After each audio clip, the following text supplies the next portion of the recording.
నమస్కారం VNR news వార్తలకు స్వాగతం. నా పేరు సుమలత. వార్తల ముందుగా హెడ్లైన్స్.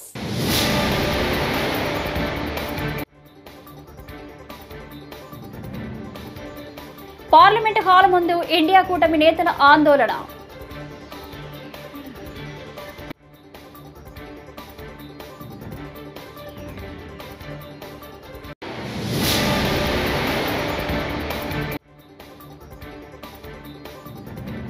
చంద్రబాబు అధ్యక్షతన కొనసాగుతున్న కేబినెట్ భేటీ. పలు కీలక అంశాలపై చర్చిస్తున్న మంత్రివర్గం.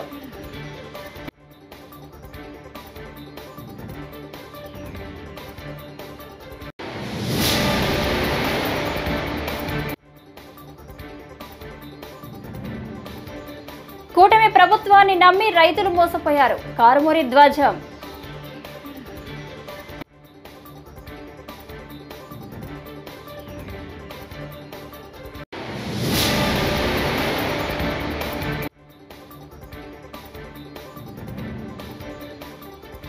రేవంత్ రెడ్డి తీసుకొచ్చింది ప్రజాపాలన కాదు, పోలీసుల రాజ్యం. బీఆర్ఎస్ నేత దేవి ప్రసాద్ విమర్శ. ఇక డీటెయిల్స్ చూస్తే పార్లమెంటు సమావేశాలు నేడు ప్రారంభం కానున్నాయి. ఈ నేపథ్యంలో అదానీ అవినీతి అంశంపై పార్లమెంటులో చర్చించాలని ఇండియా కూటమి నేతలు డిమాండ్ చేశారు. ఈ క్రమంలో పార్లమెంటు ఆవరణలో ఇండియా కూటమి నేతలు ఆందోళన చేపట్టారు. కాగా అదానీ సంస్థల అధినేత గౌతమ్ అదానీపై అమెరికాలోని న్యూయార్క్ కోర్టులో క్రిమినల్ కేసు నమోదైన విషయం తెలిసిందే.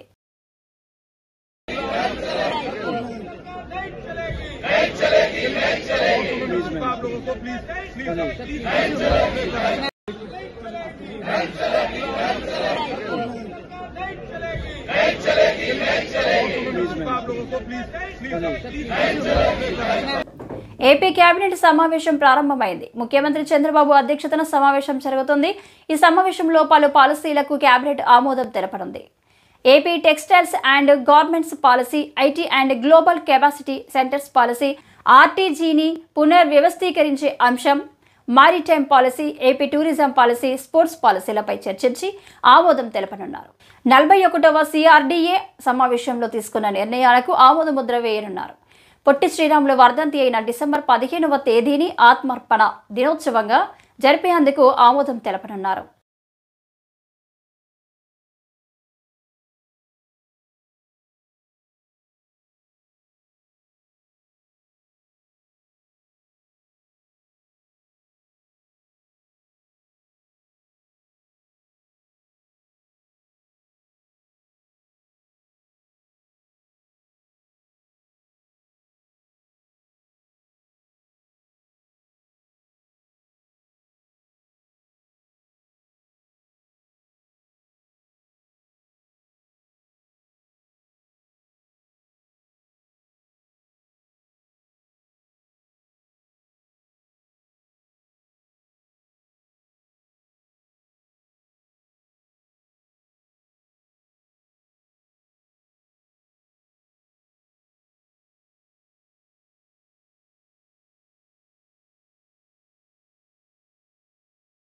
రాష్ట్రంలో రైతాంగాన్ని సీఎం చంద్రబాబు ప్రభుత్వం గాలికి వదిలేసిందని ధ్వజమెత్తారు మాజీ మంత్రి కారుమూరి నాగేశ్వరరావు. రైతులకు గిట్టుబాటు ధర ఎలా కల్పించాలి అనే దాన్ని మర్చిపోయారని మండిపడ్డారు. రైతులకు ఇస్తామన్న 20,000 రూపాయలు ఇవ్వలేదని విమర్శలు గుప్పించారు. ఈ మేరకు విశాఖపట్నంలో మంగళవారం కారుమూరి మాట్లాడుతూ కూటమి పాలనలో దళారీ వ్యవస్థ పెరిగిపోయిందని దుయ్యబట్టారు.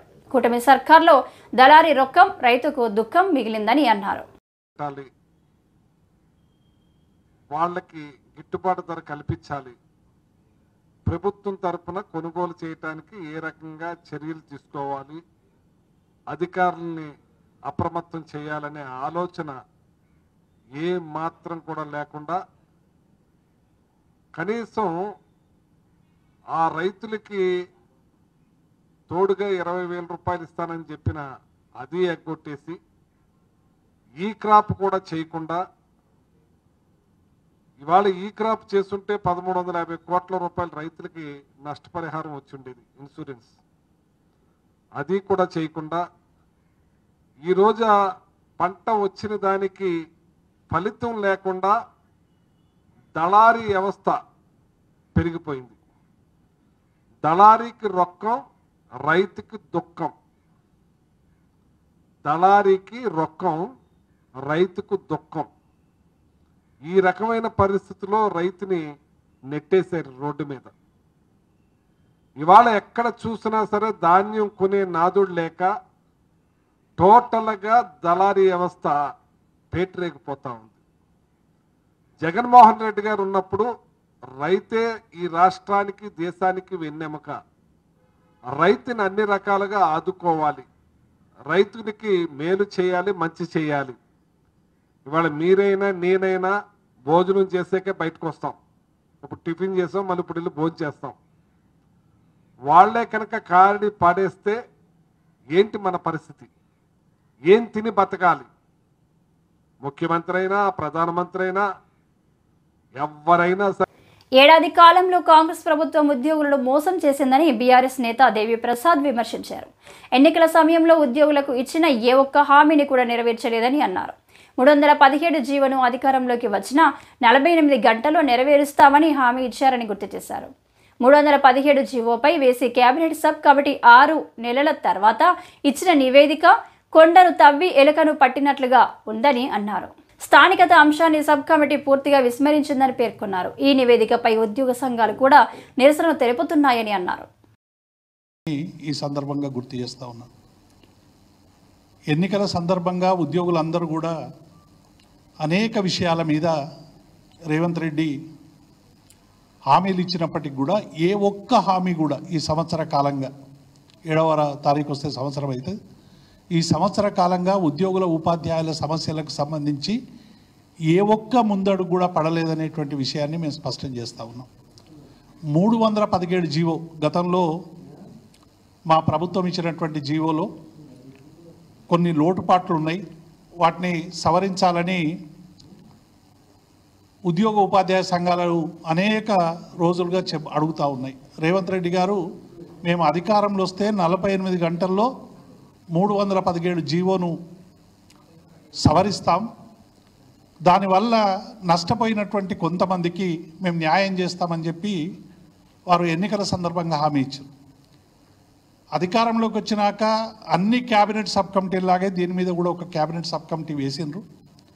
క్యాబినెట్ సబ్ కమిటీ గత 6 నెలలుగా అనేక ఉద్యోగ ఉపాధ్యాయ సంఘాల నుంచి, అనేక ప్రజాప్రతినిధుల నుంచి కూడా సమాచారం సేకరించి, కానీ చివరికి 6 నెలల తర్వాత క్యాబినెట్ సబ్ కమిటీ ఇచ్చినటువంటి నివేదిక కొండను తవ్వి ఎలుకను పట్టినట్టు చందంగా అసలు 317 జీవోకు సంబంధం లేనటువంటి అంశాలని జీవోలో ఇచ్చారు. 243, 44, 45 ఈ 3 జీవోలు ఇచ్చినప్పటికి కూడా అసలు 317 జీవోలు మౌలికకు న్యాయం జరిగే వరకు పోరాటం తప్పదని Janasena party regional coordinator Boina Parvathi Naidu వెల్లడించారు. గుంటూరు జిల్లా పొన్నూరు మండల ఆరెమండ గ్రామంలో 11 రోజుల నుండి భర్త ఇంటి ముందు ఆందోళన చేసిన నేపథ్యంలో ఆమె బాధిత మహిళ మౌలికను మంగళవారం పరామర్శించి మాట్లాడారు. స్థానిక పోలీసులు చొరవ తీసుకొని మౌలికకు న్యాయం చేయాలన్నారు. ఈరోజు పొన్నూరు నియోజకవర్గం ఆరెమండల గ్రామంలో ఒక ఆడపిల్ల మౌలిక ఈరోజు వాళ్ళ హస్బెండ్ 2 years అయింది మ్యారేజ్ అయ్యి, తనకి ఏ తప్పు లేకుండా, ఏమి తనదంటూ ఏ తప్పు లేకుండా సడన్గా ఏదో డబ్బులు వ్యవహారం అని లేదా ఇంకొకటని సడన్గా ఆ అమ్మాయిని వదిలే ఇంటి బయట పెట్టేసి వాళ్ళు తాళం వేసుకొని వెళ్ళిపోవడం అనేది నిజంగా చాలా దారుణం అండి. ఇంత సమాజం వృద్ధి చెందుతుంది, మహిళలు ముందడుగేస్తున్నారు. మనం ఎన్ని చెప్పుకున్నా కూడా మహిళలకి ఈ వివక్షత అనేది మాత్రం ప్రతి ఇంట్లో కూడా మనకి తెలియకుండా జరుగుతుంది. ఇప్పుడు ఈ విషయం బయటకు వచ్చింది కనుక మనకు తెలిసింది.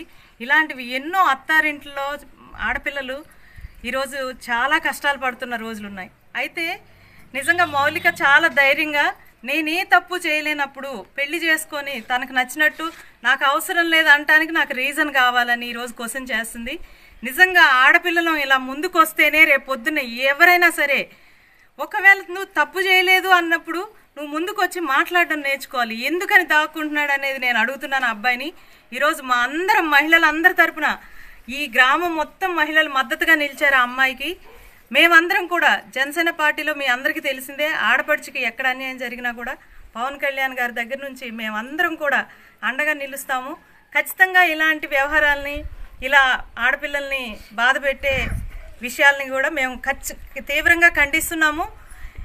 నిజానికి ఆ అబ్బాయి వచ్చి దీనికి సమాధానం చెప్పాలి. లేని పక్షంలో మేమందరం మౌలికకు అండగా నించుని మహిళలందరం కూడా న్యాయం జరిగేదాకా పోరాటం చేస్తాము. ఎందుకంటే తను ఏ తప్పు లేకుండా అలా వదిలి వెళ్ళిపోతే రేపు పొద్దున వివాహ వ్యవస్థలో ఎవరికి నచ్చినోడు వాడికి పెళ్లి చేసు. రాష్ట్రంలో ఎవరికి వ్యక్తిగత గోప్యత లేకుండా పోయిందని పవన్ కళ్యాణ్ ను ప్రశ్నించారని అనిల్ అనే వ్యక్తిని టార్గెట్ చేశారంటూ వైఎస్ఆర్సీపీ అధికార ప్రతినిధి పుత్తా శివశంకర్ మండిపడ్డారు. మంగళవారం ఆయన తాడేపల్లిలోని వైఎస్ఆర్సీపీ కేంద్ర కార్యాలయంలో మీడియా సమావేశంలో మాట్లాడుతూ అతన్ని బెదిరించి నంబర్ తీసుకుని 25 నిమిషాల్లోనే మొబైల్ ట్రాక్ చేశారని తెలిపారు. లేదు కేవలము ప్రజలను అణిచివేసే నియంతలు మాత్రమే పాలనలో ఉన్నారు అని స్పష్టంగా తెలుస్తా ఉంది. ఎందుకంటే ఎల్లకాలము అధికారము తమ కాళ్ళ కిందే ఉంచుకోవాలనేటువంటి ఉద్దేశంతో ఈ యొక్క నియంతలు వాళ్ళ యొక్క నియంతృత్వ పోకడలతో తప్పుడు కేసులు పెట్టడము, బెదిరించడము, ఈ బెదిరింపులతో అధికారులని, సివిల్ సర్వీస్ ఎంప్లాయీస్ని, అదేవిధంగా అన్ని వ్యవస్థలను గుప్పిట్లో పెట్టుకోవాలనేటువంటి తాపత్రయం చూస్తా ఉన్నాం. అంతటితో ఆగకుండా ప్రజలను కూడా తమ కాళ్ళ కింద పెట్టుకోవాలని, ఎవ్వరు కూడాను ఈ ప్రభుత్వాన్ని ఏమీ అనకూడదు, తప్పు చేసినా కూడా చూస్తూ ఉండండి, మా అరాచకాలను కానీ మా విధానాలను కానీ ఎవరైనా తప్పులు పడితే వారికి తగిన శిక్ష వేస్తాము అనేటువంటి ఒక బెదిరింపు ధోరణితో చూస్తా ఉన్నాం. వైఎస్ఆర్ కాంగ్రెస్ పార్టీ గతంలో ప్రతిపక్షంలో ఉన్నప్పుడు మనము చూసాము. ఇజ్రాయెల్ దేశం నుంచి అత్యాధునికమైనటువంటి టెలిఫోన్ పరికరాలని గత ప్రభుత్వము తీసుకొని చేబ్రోలు మండలం కొత్తరెడ్డిపాలెంలో జూలై 17న మైనర్ బాలికను హత్య చేసిన నిందితుడిని పోలీసులు అదుపులోకి తీసుకున్నారు. ఈ మేరకు ఎస్పీ సతీష్ కుమార్ సోమవారం గుంటూరు పోలీసు కార్యాలయంలో కేసు వివరాలను వెల్లడించారు. నిందితుడు నాగరాజుతో సన్నిహితంగా ఉంటున్న బాలిక తల్లి మరో వ్యక్తితో కూడా సన్నిహితంగా ఉంటుందని, ఆ వ్యక్తికి బాలిక సహాయం చేస్తున్నట్లు అనుమానించి నాగరాజు ఆ బాలికను హత్య చేశాడని చెప్పారు. చీబ్రోలులో 14 years పాప మర్డర్ జరిగింది. జూలై 15th ఛార్జ్ తీసుకోవడానికి 2 days ముందు జరిగింది. సో దాంట్లో మన ముద్దాయిని అరెస్ట్ చేయడం జరిగింది. సో మనకి ఒక 4 months దగ్గర అయింది అక్యూజ్డ్ అరెస్ట్ చేయడం. సో అక్యూజ్డ్ నరమాముడి నాగరాజు అని చెప్పేసి 44 years old. సో ఈ స్టోరీ కరెక్ట్స్ ఏంటంటే ఈ నరమాముడి నాగరాజుకి తర్వాత విక్టిమ్ అమ్మాయి ఎవరు ఉన్నారో వాళ్ళ మదర్ కి ఇల్లీగల్ రిలేషన్షిప్ ఉంటాయి. ఇల్లీగల్ రిలేషన్షిప్ ఉన్న అమ్మాయితో పాటు ఇంకొక వ్యక్తికి సంబంధం ఉంది, దానికి విక్టిమ్ సపోర్ట్ చేస్తున్నారు అనే కోపంతో పాటు ఈ అమ్మాయిని చంపేయడం జరిగింది. అది దీని వెనక ఉన్న రీజన్. ఈ వ్యక్తి పైన ఆల్రెడీ 2012లో ఆల్రెడీ ఒక మర్డర్ కేసు ఉండడం ఉంది యాక్చువల్లీ ఇబ్రాహీంపట్నంలో. సో దాని తర్వాత అది కేసు అక్విటల్ అవ్వడం జరిగింది. అది 2012 తర్వాత 2014 బయటకు వస్తారు. జైలు నుంచి బయటకు వచ్చిన తర్వాత 16 చీబ్రోలు వస్తారు. 2016లో చీబ్రోలకు వస్తారు. చీబ్రోల్లో 8 సంవత్సరంగా ఉంటారు. ఎవరు విక్టిమ్ ఉన్నారో విక్టిమ్ తల్లితో పాటు రిలేషన్షిప్ లో ఉంటారు. తర్వాత మర్డర్ చేస్తారు. మర్డర్ చేసిన తర్వాత ఇక్కడ నుంచి విజయవాడ నుంచి హైదరాబాద్ హనుమకొండ, తర్వాత హైదరాబాద్ వెళ్ళి మళ్ళీ వైజాగ్ వచ్చి రాజమండ్రిలో ఉన్నప్పుడు మనకి బేస్డ్ ఆన్ ఇన్ఫర్మేషన్, తర్వాత మనం technical analysis and based on information ప్రభుత్వం పరిపాలనలో విఫలం చెంది వైసీపీపై విమర్శలు చేస్తుందని వైసీపీ గుంటూరు జిల్లా అధ్యక్షుడు అంబటి రాంబాబు ధ్వజమెత్తారు. గుంటూరు సిద్ధార్థ నగర్లో క్యాంపు కార్యాలయంలో సోమవారం అంబటి మాట్లాడారు. పవన్ కళ్యాణ్కి ఏమాత్రం అవగాహన లేదని, కాకినాడ పోర్టు నుంచి అక్రమ రవాణా జరుగుతుందని కలెక్టర్ షిప్ సీజ్ చేశారన్నారు. ఆ తర్వాత పవన్ కళ్యాణ్ వెళ్లి రెండోసారి సీజ్ చేయడం చూస్తే నవ్వొస్తుందన్నారు. చీఫ్ మినిస్టర్ వెళ్ళి చెప్తున్నాడు, పౌర శాఖ మంత్రి గారు చెప్తున్నాడు, ఇంకా ఇక్కడ పీడీఎస్ రైస్ బియ్యం విచ్చలవిడిగా జరుగుతా ఉంది. ఎవరు వైఫల్యం ఇది? జగన్మోహన్ రెడ్డి గారి వైఫల్యమా? వైఎస్ఆర్సీపీ వైఫల్యమా? మీ వైఫల్యం కాదా? పౌర సరఫరాల శాఖ మీరు తీసుకున్నారు. మన చెక్ పోస్ట్ ఉన్నాయి, 2 చెక్ పోస్టులు. ఆ చెక్ పోస్టు దాటుకు వెళ్ళాలి, మళ్ళా కస్టమ్స్ క్లియరెన్స్ ఉండాలి.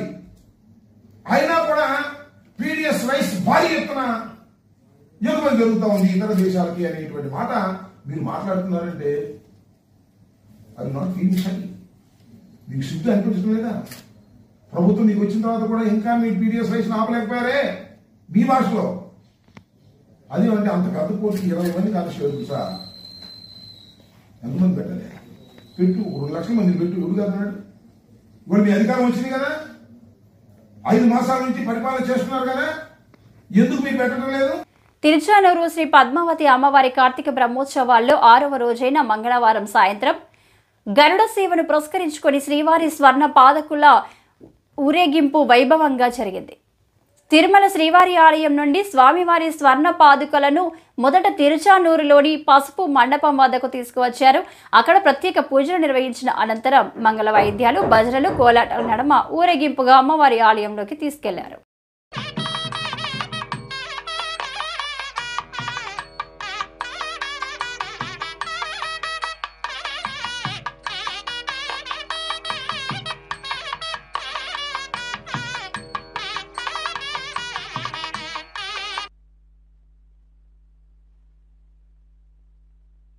పద్మావతి అమ్మవారి యొక్క బ్రహ్మోత్సవాలలో ఈరోజు సాయం వేళలో జరిగేటువంటి ఆ ఉత్సవానికి స్వామివారు ప్రతిరోజు ఏదో ఒకటి ఇష్టమైనటువంటి దృశ్యాన్ని మనం వీక్షిస్తూ ఉన్నాం.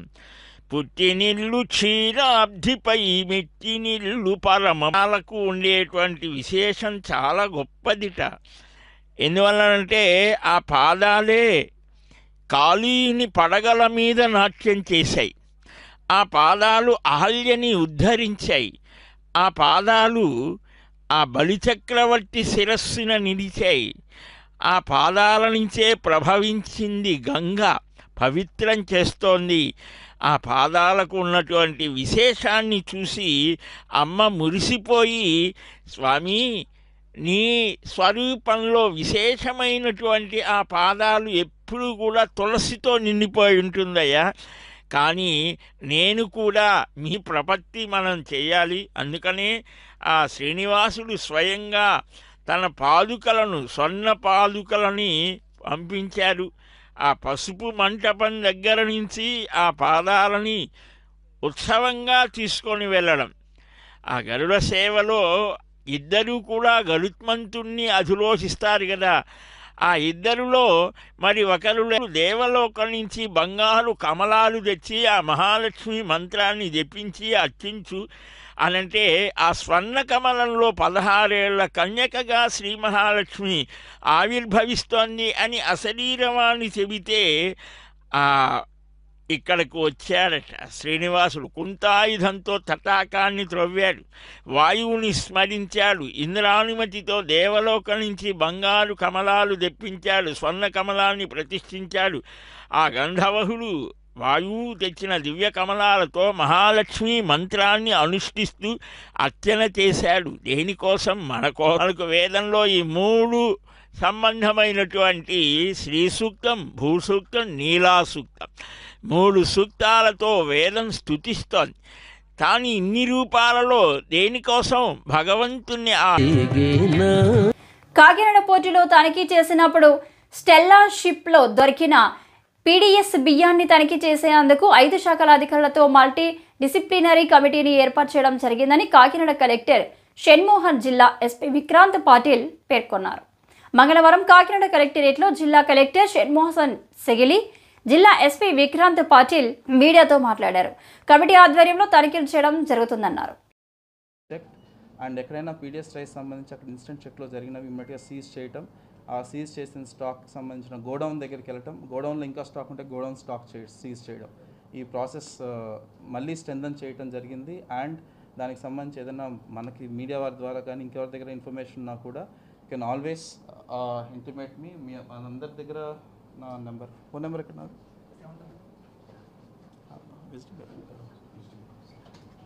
So my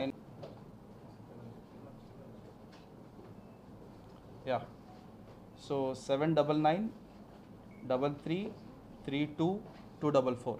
I repeat 799-3332-244. Any information regarding any illegal transportation of PDS rice, diversion of PDS rice, especially Kakinada పోర్టుకు సంబంధించి ఏదైనా చెకింగ్స్లో ఇష్యూ ఉన్నా లేదంటే ఏదైనా బార్జెస్లో లోడ్ అవుతున్నప్పుడు ఇన్ఫర్మేషన్ ఉన్నా ఒకవేళ మనకి మీడియా వారి ద్వారా కానీ ఇంకెవరున్నా ఇమీడియట్గా you can please message me or you can call me any time so that I will be able to act immediately. We have those task force teams now. ఏదైనా ఎలాంటి ఇష్యూ ఉన్నా ఇమీడియట్గా అక్కడికి వెళ్ళి సీజ్ చేయడం కానీ చేయాల్సిన టెస్ట్ కానీ చేయడానికి we have a team ready now. So ఇలాగ అంచెలంచెలుగా మనం we're trying to address this menace, అంటే కాకినాడ సంబంధించి ఈ ఏదైతే ఈ పీడిఎస్ రైస్ సంబంధించి ఉన్న ఈ వాట్ డు సే మెనేస్, ఈ బ్యాడ్ కల్చర్ ఏదైతే ఉందో regarding the smuggling of PDS rice, దాని మీద మా వైపు నుంచి 100% విత్ ఫుల్ ఫోర్స్ ఇవాళ నుంచి మనం స్టార్ట్ చేస్తున్నాం. అండ్ ఆల్రెడీ దానికి సంబంధించిన ప్లానింగ్ చేసుకోవడం జరిగింది లాస్ట్ 2-3 డేస్లో. And this is what we wanted to tell through you to every one. And I request SP గారు మాట్లాడుతున్నారు. స్మగ్లింగ్ కేంద్రంగా ఆ రకంగా చిత్రీకరణ జరుగుతుంది. ఇప్పుడు మీరు అక్కడ కార్మికులు ఉన్నారు, బిజినెస్ పీపుల్ ఉన్నారు, డ్రైవర్లు, రకరకాల ఆధారపడి ఉన్నారు. ఎట్లా మీరు దీన్ని కోఆర్డినేట్ చేస్తూ ఈ విచారణ చేస్తారు? సో మీరన్న పాయింట్ ఏంటంటే బేసిక్గా మనం ఇవన్నీ చేయడం వల్ల అక్కడ బిజినెస్ తగ్గుతుంది అనేది మీ ఉద్దేశం. బట్ నేను ఐ చెక్ లాస్ట్ 4-5 డేస్లో ఆ ఇష్యూ రేజ్ అయినప్పటి నుంచి మనం ఒక 100 టన్స్ ఎవ్రీ మంత్ పంపిస్తాం. ఫర్ ఎగ్జాంపుల్ పంపిస్తాం అనుకోండి, 100 టన్స్లో రకరకాల రైస్ ఉంటుంది. It's only not white rice, అంటే రా రైసే కాదు, బ్రోకెన్ ఉంది. తర్వాత దాంట్లో ఏలూరు కొయ్యలగూడెంలో సోమవారం రాత్రి ఒక పాత్రికేయుడిపై జరిగిన దాడిని తీవ్రంగా ఖండిస్తున్నామని పోలవరం ఎమ్మెల్యే చిర్రి బాలరాజు అన్నారు. మంగళవారం జిలుగుమిల్లి క్యాంపు కార్యాలయంలో ఆయన మీడియా సమావేశంలో మాట్లాడుతూ దాడికి పాల్పడిన వారిపై కఠిన చర్యలు తీసుకుంటామన్నారు. ప్రజా సంక్షేమమే ధ్యేయంగా పనిచేస్తున్న కూటమి ప్రభుత్వంపై పలువురు నిందలు వేయడం బాధాకరంగా ఉందన్నారు. అందరికీ నమస్కారం అండి. ఈరోజు ఏదైతే నిన్న సాయంత్రం కొయిలగూడెం మండలంలో ఏదైతే విలేకరుల మీద మా అనుచరులు దాడి చేశారనేటువంటి న్యూస్ వచ్చిందో దాని గురించి ఈరోజు ప్రెస్ మీట్ నిర్వహించడం జరిగింది. మా జనసేన పార్టీకి ఎన్డీఏ కూటమికి మీడియా అంటే గౌరవం, అభిమానం. ఎప్పుడు కూడా గత 5 ఏళ్ల ప్రతిపక్షంలో కూడా ఏ రోజు మీడియాని తోలనాడటం కానీ అలాగే వేరే విధంగా మాట్లాడడం కానీ ఏ రోజు కూడా మా ఎన్డీఏ కూటమి చేయదు కూడా. ఈరోజు ఏదైతే తప్పుడు ప్రచారాలు చేస్తూ ఈరోజు ఇలాగా మా మీద ఎన్డీఏ కూటమి మీద బురజల్లేటువంటి కార్యక్రమం చేస్తున్నారు. వీటిని మేము చాలా గట్టిగా తీవ్రంగా ఖండిస్తున్నాం. ఏదైతే నిన్న జరిగినటువంటి సంఘటన ఉందో దీని మీద ప్రత్యేకమైనటువంటి అధికారులు నియమించి డిఎస్పీ గారు నియమించి రాత్రి జరిగిన సంఘటనని తక్షణమే ఈరోజు రేపట్లో స్పెషల్ ఆఫీసర్ నియమించి దీనికి ఏదైతే విలేకరు మీద జరిగినటువంటి దాడి ఎవరైతే చేశారో, ఎందుకు చేయవలసి వచ్చిందో ఇవన్నీ కూడా ఈరోజు కానీ రేపు కానీ ఈ రిపోర్ట్స్ రావడం జరుగుతుంది.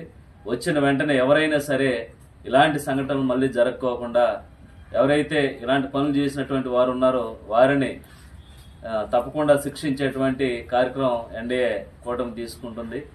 అలాగే ఈరోజు ఎన్డీఏ కూటమి ఈరోజు అభివృద్ధి పదంలోకి ముందుకు దూసుకుపోతుంది. నియోజకవర్గంలో అనేకమైన అభివృద్ధి కార్యక్రమాలు చేసుకుంటూ ముందుకు వెళ్తున్నాం. ఈ వెళ్ళేటువంటి క్రమంలో ఎన్డీఏ కూటమి మీద బురజల్లేటువంటి కార్యక్రమం చేస్తున్నారు. ఇవన్నీ కూడా ప్రజలు నమ్మేటువంటి స్థితిలో లేరు.